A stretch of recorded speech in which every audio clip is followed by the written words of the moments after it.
Hi friends, എല്ലാവർക്കും പുതിയൊരു വീഡിയോയിലേക്ക് സ്വാഗതം. ഞാനിന്ന് ഒരു കുക്കിംഗ് വീഡിയോ ആയിട്ടാണ് വന്നിട്ടുള്ളത്. നമ്മുടെ ഇന്നത്തെ ഇഫ്താർ സ്പെഷ്യൽ തേങ്ങാച്ചോറും ചിക്കൻ കറിയും, കൊല്ലം സ്റ്റൈൽ തേങ്ങാച്ചോറും ചിക്കൻ കറിയും പ്രിപ്പറേഷൻ എങ്ങനെയാണെന്ന് നമുക്ക് നോക്കാം. തേങ്ങാച്ചോറിന് വേണ്ടി ഞാനിവിടെ എടുത്തിട്ടുള്ളത് 1.5 കിലോ കുത്തരിയാണ്. ഞങ്ങൾ കുത്തരി വെച്ചാണ് തേങ്ങാച്ചോറ് ഉണ്ടാക്കുന്നത്. നിങ്ങൾക്ക് ഇഷ്ടമുള്ള ഏതരി വേണമെങ്കിലും എടുക്കാം. അടുത്തതായി നമുക്ക് വേണ്ടത് തേങ്ങയാണ്. ഇത് 2 തേങ്ങ ചിരകിയതാണ്. അടുത്ത ഐറ്റം എന്ന് പറയുന്നത് ഇതിൻ്റെ മോസ്റ്റ് ഇമ്പോർട്ടൻ്റ് ഐറ്റമാണ്. ഇത് മസാലയുടെ അളവുണ്ടല്ലോ, ഇത്രയും മസാല, പിന്നെ കുറച്ച് ജീരകം. ഇതാണ് അടുത്തത് വേണ്ടത്. പിന്നെ വേണ്ടതെന്ന് വെച്ചാൽ നമുക്ക് ഇനി ഈ മസാലയും ഈ തേങ്ങയും കൂടെ അരച്ചെടുത്തുകൊണ്ട് വരാം. നിങ്ങൾക്ക് വേണമെങ്കിൽ തേങ്ങാപ്പാൽ മാത്രം ഉപയോഗിക്കാം, എന്നിട്ട് ഈ മസാല അരച്ചതിൽ ചേർത്താൽ മതി. ഞാനിപ്പോൾ എടുക്കുന്നത് തേങ്ങയും ഈ മസാലയും കൂടെ ഒരുമിച്ചിട്ട് അരച്ചാണ് എടുക്കുന്നത്. തേങ്ങാപ്പാൽ വേണ്ടവർക്ക് തേങ്ങാപ്പാൽ മാത്രം എടുത്താൽ മതി. നമ്മൾ തേങ്ങയും മസാലയും കൂടെ ഒരുമിച്ചിട്ട് അരയ്ക്കാൻ പോവാണ്. നല്ല പേസ്റ്റായിട്ട് അരച്ചെടുക്കണം.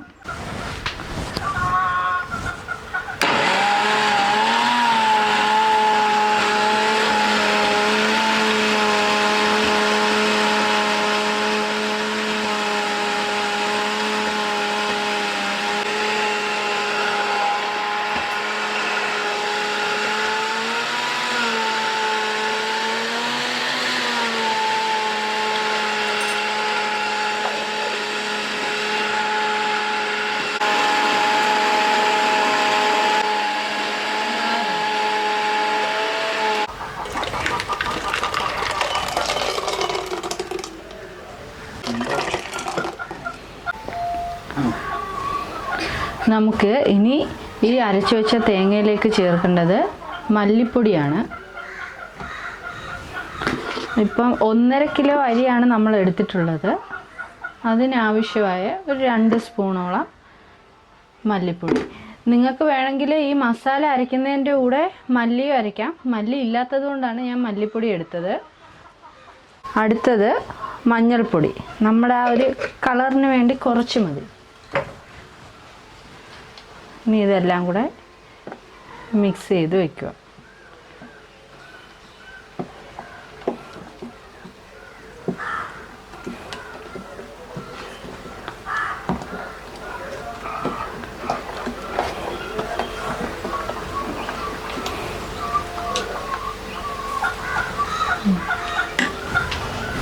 നിങ്ങൾക്ക് മഞ്ഞൾപ്പൊടിക്ക് കളറ് കുറവാണെങ്കിൽ കുറച്ചുകൂടി ഇടാം.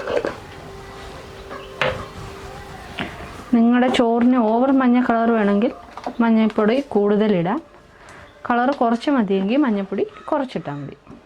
നമുക്ക് തേങ്ങാച്ചോറിൻ്റെ പ്രിപ്പറേഷനിലേക്ക് പോകാം. നമുക്ക് അടുപ്പിൽ തീ കത്തിച്ചിട്ട് ഇനി തേങ്ങാച്ചോറ് വയ്ക്കാനുള്ള പാത്രം ഏതാണെന്ന് വെച്ചാൽ നമുക്കെടുത്ത് അടുപ്പിൽ വയ്ക്കാം.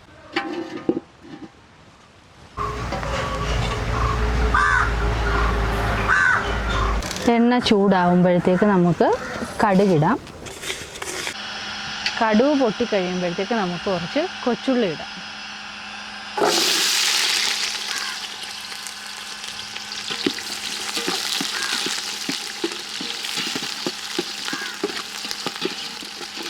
കൊച്ചുള്ളി ഒന്ന് വഴറ്റിക്കഴിഞ്ഞ് നമുക്ക് കുറച്ച് കറിവേപ്പില ഇടാം.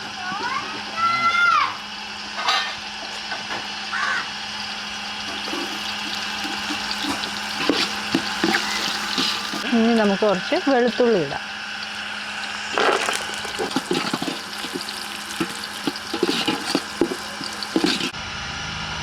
ഇനി നമ്മൾ തേങ്ങാച്ചോറിന് വേണ്ടി അരച്ചു വെച്ചിരുന്ന ആ കൂട്ട് ചേർക്കാം.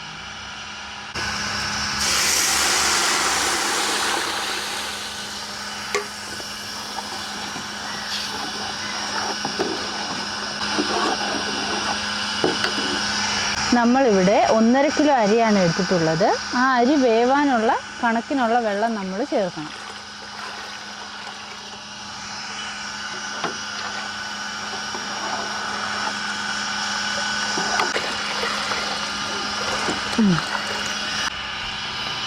ഇതിലേക്ക് നമുക്ക് കുറച്ച് ഉലുവായും കൂടെ ചേർക്കാം.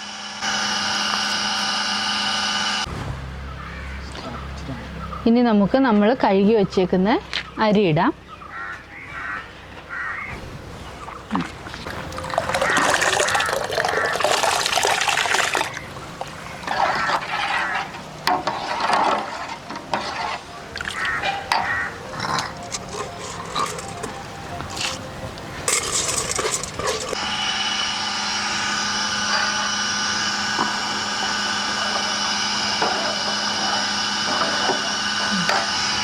തേങ്ങാച്ചോറാവുമ്പോഴത്തേക്ക് നമുക്ക് നമ്മുടെ ചിക്കൻ കറിയുടെ പ്രിപ്പറേഷനിലോട്ട് പോകാം. ചട്ടി ചൂടാവുമ്പോഴത്തേക്ക് നമുക്കതിൽ എണ്ണ ഒഴിക്കാം. നമുക്ക് കടുകിടാം.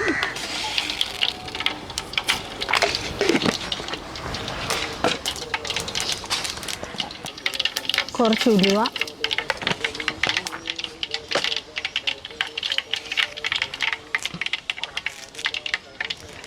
കറിവേപ്പില, ഇനി സവാള ഇടാം.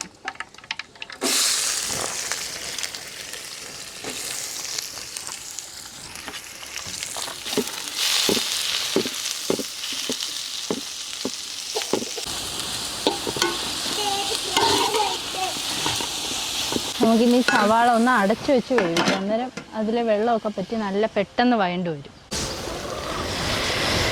ചിക്കൻ കറി വയ്ക്കുമ്പോൾ നിങ്ങൾ തേങ്ങാച്ചോറിൻ്റെ കാര്യം മറന്നു പോകരുത്.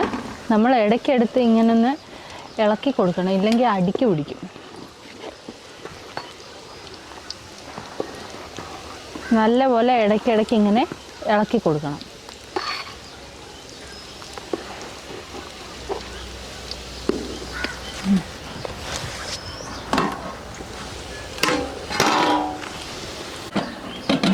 നമുക്ക് സവാള എന്തായെന്ന് നോക്കാം.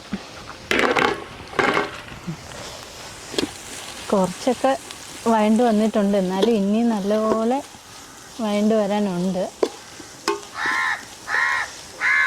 ഈ സ്റ്റേജിൽ നമുക്ക് കുറച്ച് ഉപ്പിട്ട് കൊടുക്കാം.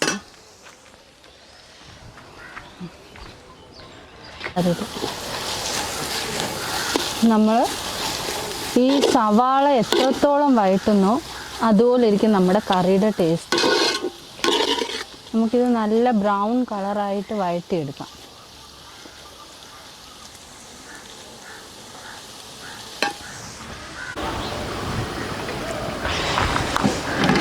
നമുക്ക് സവാള വഴണ്ടോന്ന് നോക്കാം. വഴണ്ട് നല്ല എണ്ണയൊക്കെ തെളിഞ്ഞു വരുന്നുണ്ട്. പക്ഷേ ഇനിയും നല്ലപോലെ വഴറ്റാനുണ്ട്. നമുക്ക് കുറച്ച് പച്ചമുളക് ഇട്ട് കൊടുക്കാം.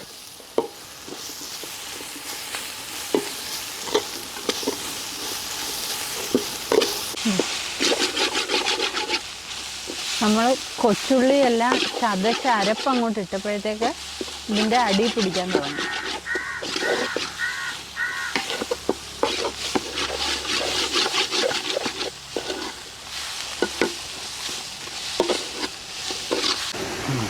ഇനി നമുക്ക് ഇതിലേക്ക് ചതച്ച് വച്ചിരിക്കുന്ന കൊച്ചുള്ളി, ഇഞ്ചി, വെളുത്തുള്ളി ഇത് ഇത്രയും കൂടെ ചേർക്കാം.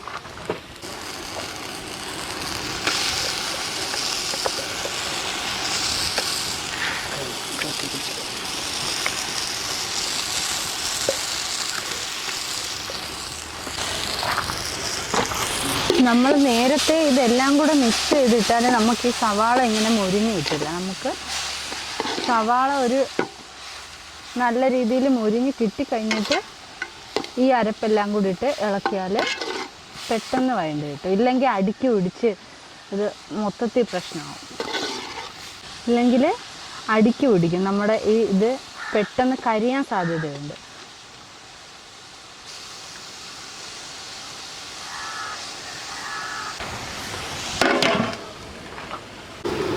നമുക്ക് തേങ്ങാച്ചോറ് എന്തായാലും നോക്കാം. തേങ്ങാച്ചോറിൻ്റെ കാര്യം ആരും മറന്നു പോകരുത്.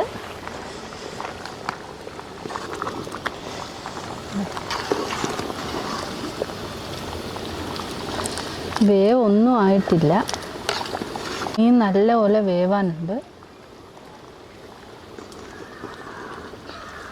നമുക്ക് തീ എരിച്ച് വെച്ച് അടച്ചു വെച്ച് വേവിക്കാം.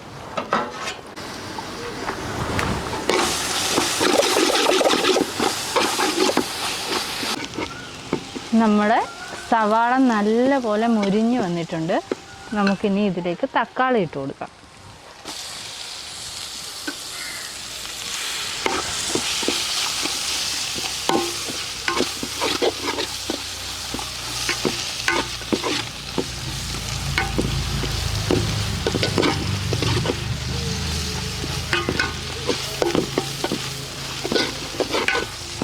നമ്മൾ ഒരുപാട് സമയം എടുത്ത് ഇളക്കി ഇത് വരട്ടി നല്ല രീതിയിൽ വെക്കുകയാണെങ്കിൽ നമുക്ക് നല്ല ടേസ്റ്റി ആയിട്ടുള്ള കറി കിട്ടും.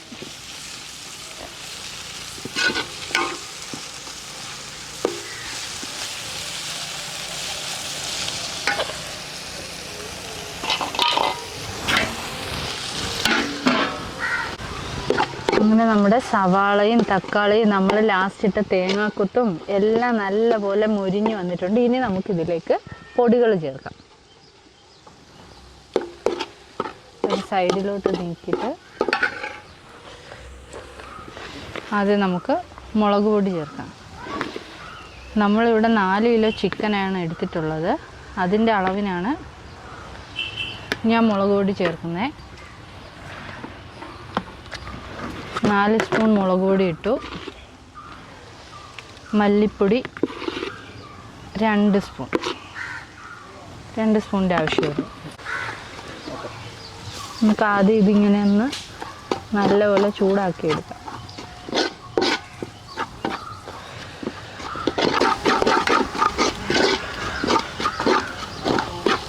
പിന്നെ ഇതെല്ലാം കൂടിയിട്ട്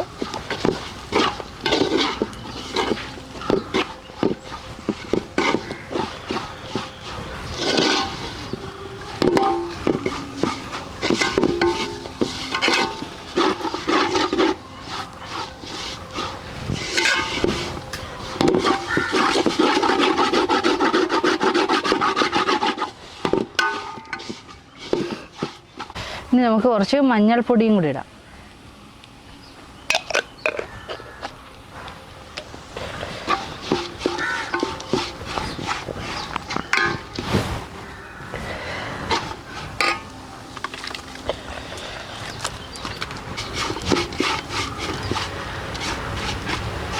നമുക്ക് ഇപ്പം നമ്മുടെ അരപ്പൊക്കെ ഏകദേശം റെഡി ആയിട്ടിരിക്കുക. നമുക്കിതിലേക്ക് കഴുകി വെച്ച ചിക്കൻ ഇടാം.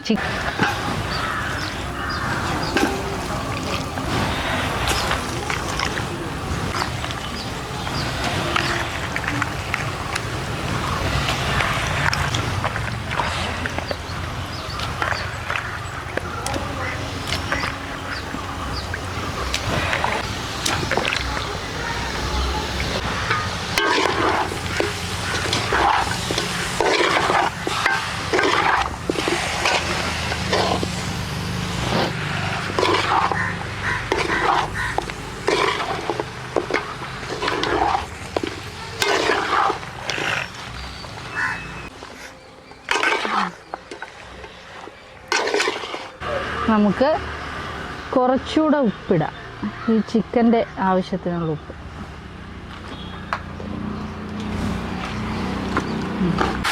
നമ്മൾ ഇതുവരെ ഇതിൽ വെള്ളം ഒഴിച്ചിട്ടില്ല. നമ്മൾ ഈ മസാലയുടെയൊക്കെ ഈ അരപ്പ് ഈ ചിക്കനിൽ പിടിക്കാൻ വേണ്ടിയാണ് ഇങ്ങനെ ഇളക്കുന്നത്. നല്ലപോലെ ഈ മസാലയും ഉപ്പുമൊക്കെ ചിക്കനിൽ പിടിക്കുന്നിടം വരെ നമുക്ക് നല്ല രീതിയിൽ ഈ ചിക്കൻ ഇട്ടൊന്ന് വഴറ്റി കൊടുക്കാം.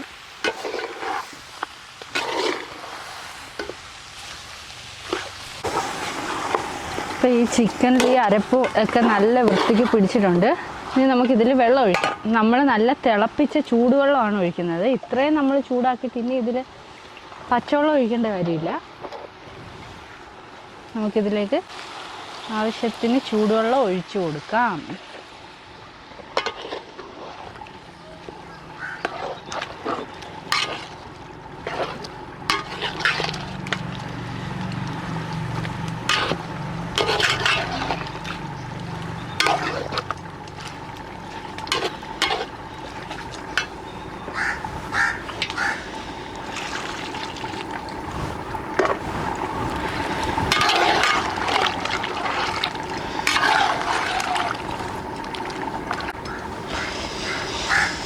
ഇനി നമുക്ക് അടച്ചു വെച്ച് തിളപ്പിച്ചെടുക്കാം.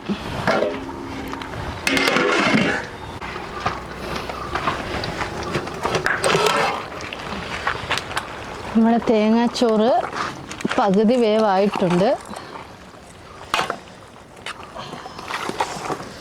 നമ്മൾ ഈ സ്റ്റേജിൽ തീ കുറച്ച് കൊടുക്കണം, ഇല്ലെങ്കിൽ അടിക്ക് പിടിക്കാനുള്ള സാധ്യതയുണ്ട്. വെള്ളമൊക്കെ പറ്റി ഇനി കുറച്ച് നേരം ചെറിയ തീയിലിരുന്നാൽ നമുക്ക് നല്ല രീതിക്ക് വെന്ത് കിട്ടും.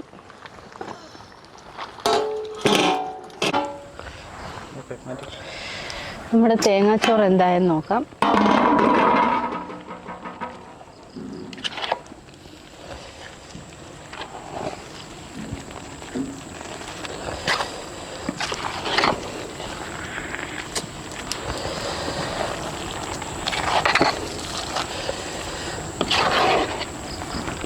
തേങ്ങാച്ചോറ് റെഡി ആയിട്ടുണ്ട്. തേങ്ങാച്ചോറ് റെഡി ആയിട്ടുണ്ട്.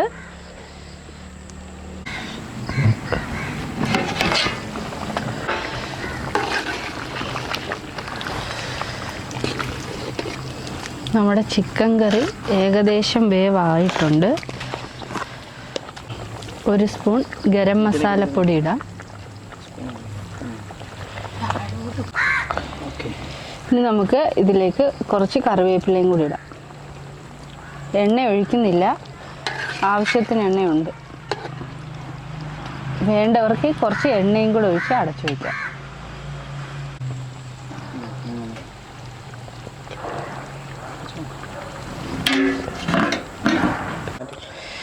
നമ്മുടെ തേങ്ങാച്ചോറ് എന്തായെന്ന് നോക്കാം.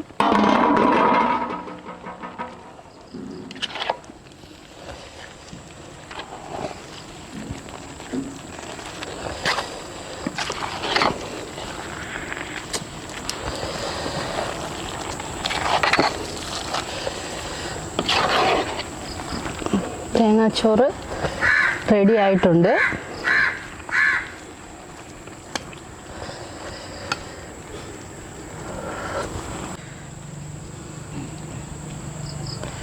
നമ്മുടെ തേങ്ങാച്ചോറ് റെഡി ആയിട്ടുണ്ട്.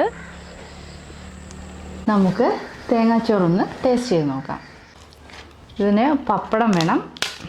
പരിപ്പും പപ്പടവും ചിക്കൻ കറി അല്ലെ ബീഫ് കറി തേങ്ങാച്ചോറും കൂട്ടിയാണ് കഴിക്കുന്നത്. പരിപ്പ് കറി നോമ്പായതുകൊണ്ട് ചിലവാകാത്തത് കൊണ്ട് വെച്ചില്ല. ഇത് നമ്മൾ ഇട്ട തേങ്ങാക്കൊത്ത. ഈ തേങ്ങാക്കൊത്തും കൂടെ എടുത്ത് കഴിക്കുക.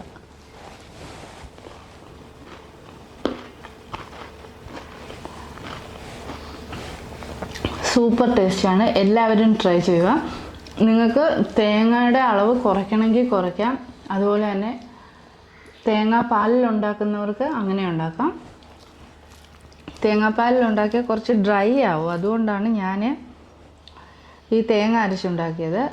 എല്ലാവർക്കും തേങ്ങാച്ചോറിൻ്റെ റെസിപ്പി ഇഷ്ടമായെങ്കിൽ ലൈക്ക് ചെയ്യുക, ഷെയർ ചെയ്യുക, ചാനൽ സബ്സ്ക്രൈബ് ചെയ്യുക.